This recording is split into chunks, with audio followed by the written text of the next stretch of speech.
When I was just starting out as a priest, we moved to the Seattle area in the Diocese of Olympia. And there I had the great honor of meeting a gentle giant in the world of Episcopal stewardship, Carl Knirk.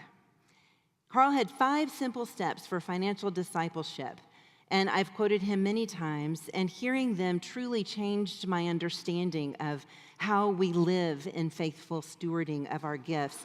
Well, one Sunday I was preaching at St. Paul's in Bellingham, and I preached on his first principle, which is, everything you have is a gift from God. I was a new preacher then, and boy, did I did a great job with that. I preached so well. It was inspiring, had good examples, and I was so pleased and excited. And as I was standing at the door, a friend of mine was leaving, and she said, great sermon, Andrea, but listen, if everything that I have is a gift from God, I sure wish he would shop somewhere else.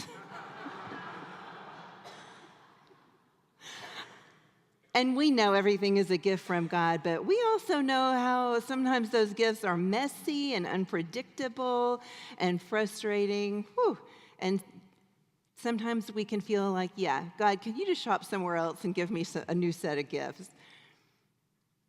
But his principles were so worth holding on to. They bring us back to the heart of stewardship, the heart of discipleship, which is how our lives align with God's kingdom. So let me share with you the 5 steps of financial stewardship that I learned decades ago. Everything you have is a gift from God, even if you wish he'd shop somewhere else. No one has everything, and no one has nothing. All that you have, you will lose. While you're in possession of it, you and only you decide what to do with it. How you use everything that passes through your hands will determine the kind of person that you will become and the kind of person you are. Gratitude begets gratitude. My friend Carl taught this over and over and over again. These principles have spread far and wide, and it really changed me to hear them. Doesn't it make a real profound sense to you? It really touched me when I heard this. And they are a way of living into what Paul calls in today's reading from 1 Timothy, the life that really is life. So Paul is writing to Timothy, who is leading a new church, and he's encouraging him in how to be a leader and how to help this church. And he is reminding Timothy and us, we brought nothing into the world, and we take nothing out of the world. And Paul warns us, those who want to be rich fall into all kinds of temptation, and they are trapped by senseless and harmful desires. It's not money itself, but what you love. It's the love of money, the desire to be rich, the desire for the illusion of security and riches that are usually measured in some account or balance sheet or stacking up of some kind of treasure. And ironically, the things that really matter in life cannot be calculated on a balance sheet, like time and love and the richness of experience in this world. It's the clinging to that balance sheet, the grasping of security that is no security, that pulls us away from faith, and it leaves us restless. And every one of us knows that restless, worried feeling. Do I have enough? Am I going to be secure? Is there enough? What's going to happen if that balance sheet still doesn't look right? Oh, I have more. It still doesn't look right. Is there ever enough? That restlessness leads to this dissatisfaction. And it includes using money or possession or attention, gifts of time and talent as pawns in a power game, like a transactional life that you're living. That too is a way of idolizing wealth and resources, placing your trust anywhere but with God. Discontent erupts when your life is out of alignment with God's values. Instead, Paul counsels contentment. Be at peace with enough. Trust that God provides and has provided. And what happens if you've got more than enough? Don't set your hope on riches which are uncertain, but on God who continually richly provides for you. And if you have more than enough, then be generous, be ready to share. Because while you are here, you and only you decide how to use what you have.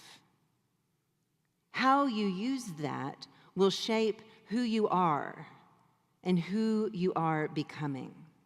Gratitude begets gratitude.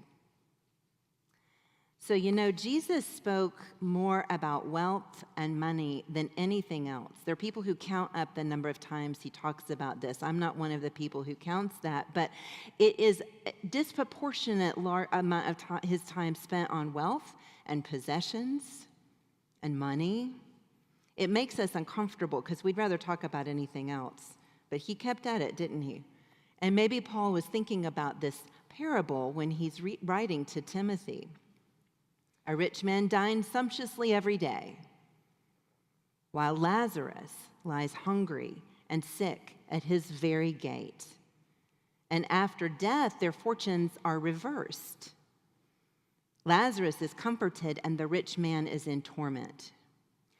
So the rich man's sin wasn't wealth or how he used it. It was indifference to those around him.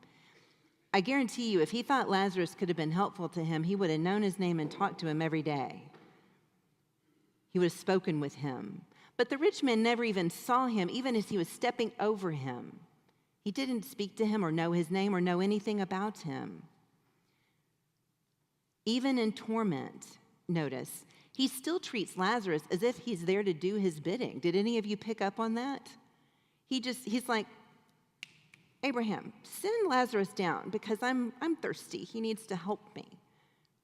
I mean, and he's bossing around Abraham too, if you think about it. Send him down to bring me some water, or send him to warn my brothers. He speaks about him, still not even to him. And yet Jesus gives Lazarus a name. And as far as I can tell, Lazarus the only named character in any of the parables. Call me up later if I'm wrong, but I think that's correct. The ones forgotten by the world are remembered and named by God. The rich man, so impressive in the world's eyes, remains nameless in the kingdom. Lazarus, the one who gets stepped over and ignored, has a name and a place of prominence in God's kingdom. So remember, no one has everything, and no one has nothing. The rich man had wealth, but no compassion. Lazarus appeared to have nothing, but he was known by name, by God. He had a story and an identity, the power of that. So stewardship isn't about what you have or what you don't have, but how you see and how you live in alignment with God's kingdom. And sometimes alignment with God's vision, call, and kingdom, it's quite irrational. And frequently it feels like you're on the losing team. The balance sheet might not be the same return as the stock market when you're living in God's values and God's kingdom. In fact, I can promise you it won't. So I think that may be how Jeremiah felt. Let's get into his world for a second. The city is under siege. Babylon is at the gates. He is in prison for speaking the truth. It's a pretty bad scene for poor Jeremiah. And in the middle of all this chaos, Who is listening carefully? What is he doing? He's buying a field. He buys a field. It really seems foolish to me, and I do not understand. If you were listening carefully, it's all of this detail. Did you notice that? The shekels, the weighing of the shekels, the deep records over and over again, the witnesses, who is related to who. He kind of goes on and on. Why didn't he just say he bought a field? I mean, he bought a field. Okay, bought one from his cousin who was related to a few more people. Okay, well, he spent some shekels. But this purchase was so important that the transaction is recorded in granular detail. You're supposed to care. That's what the Bible's telling us. You're supposed to care about this. Millennia later, you're supposed to care. So why invest in land that's in the middle of all this chaos from prison when everything is about to fall apart even more? Why write the story of what could arguably look at as a bad investment in such great detail? Because Jeremiah is not trying to make money. He's not trying to invest in something that's going to appreciate in value at a calculated rate so that when he retires, he has enough to draw on it so he can last until he dies, and then gives some in a calculated family trust to his heirs so they won't have to pay taxes on it. He's not thinking about that. He is called to make a prophetic statement.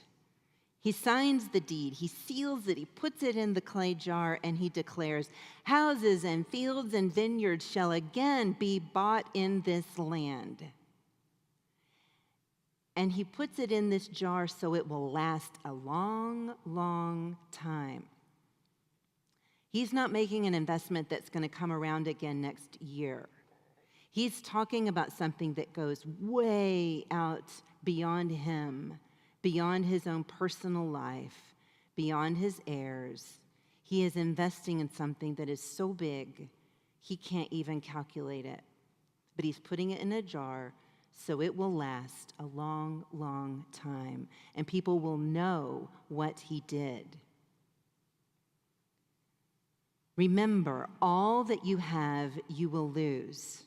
While you're in possession of it, you and only you decide how to use it. Jeremiah, I think he must have known that this was a fairly worthless investment for him in his lifetime. But his was an investment in hope, a testimony that God's covenant is not erased by defeat or war or strife. That purchase was a symbol of the future. And his faith isn't wishful thinking, it's embodied and costly. Jeremiah shows us that stewardship is not just generosity in the present, but it is planting seeds for generations and generations beyond us, where we can't even imagine it and where we certainly can't control it. We're planting seeds of the kingdom for God's future that God has in mind for us. So, what is this life that is really life that Paul talks about? He teaches us that contentment and generosity is the way to have true comfort and joy. Hold what you have, not with clenched fist and worry and anxiety. Hold with open hands and a peaceful heart. Jesus is warning us about indifference. See Lazarus. Lazarus might be a relative of yours who needs attention, a child in your life, your community. Lazarus may actually be at your doorstep. See Lazarus. Know his name. Hear his story. We rarely can fix everything. And in fact, we're usually not supposed to try to fix everything, but we can be in relationship and see Lazarus in your life. Know his name. Know his story. Stay awake. Jeremiah shows us that hope embodied invests in God's promises even when it looks foolish. And we have 5 steps to remember that everything is a gift. Everything will pass through our hands. And what we do with that shapes who we are and who we become. Gratitude begets gratitude. That is stewardship. Not budgets or pledges, but discipleship. Not bookkeeping, but thanksgiving. I think my friend who said she wanted God to shop somewhere else was onto something. There's truth in that laughter. Sometimes we don't always love the gifts we are given, but they are our gifts that God has given to us. And every gift, every resource, every relationship, every talent, your body, your spirit, your intellect, your resources, your money, your time, every opportunity, it is a chance to practice gratitude and generosity and hope. We don't get to keep any of that forever. But while it's in our hands, God calls us to use it well, to see the neighbor at our gate, to share generously, to invest in hope, not waiting to see if what happens next aligns with what you want, but knowing that what is next is in God's hands. And He calls each one of us to share now in that future together. That is the life that is really life. Amen.